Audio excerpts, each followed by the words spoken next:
Well, Kara, thank you. A Virginia Beach couple is suing the operator of the adventure park at Virginia Beach Zipline.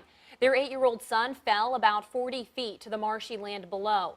Only Chopper 10 was above the location. The boy was not seriously hurt, but he and his family claim the operator was negligent in supervising that zip line.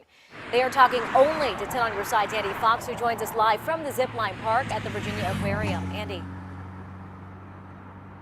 There is no doubt it was a horrifying situation. Let me show you what happened to this 8-year-old. You see the platform up there here at the zip line.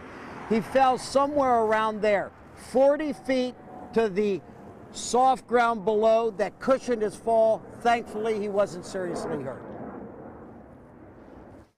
These are pictures of 8-year-old Coleman David Winstead, who was on a trip to the park with a camp he was attending. Shortly after these pictures taken, he fell about 40 feet from the zip line where the arrow is in this picture. I remember falling in the ground, and I felt kind of dizzy, and it really hurt, and I got knocked out. His parents argue he and the other children were not properly supervised.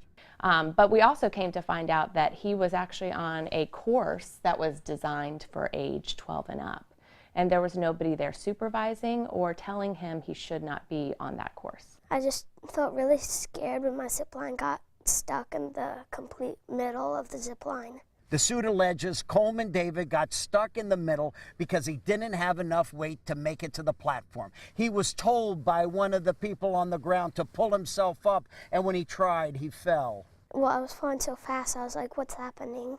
A thorn, it kind of like just cut me and went right through my Went right through the lip. The lawsuit alleges Outdoor Venture Group and the adventure park that you and each of you negligently supervised the adventure park, allowing a child to use a zip line in an area designed for older children and adult supervision without the necessary supervision by the defendants. Attorney Billy Bright. That carabiner opened up and the rope came out. It failed. And it should not have done that. It should not have done that. And these safety lines were still attached to the zip line. Right, and they should have caught him. The suit that seeks $300,000 alleges the zipline operator provided an unsafe and defective zipline, unsafe and defective safety vest, unsafe and defective carabiner. No, he wasn't old enough. So he's 8 years old and he's on a track, a zip line for 10 and over, which requires supervision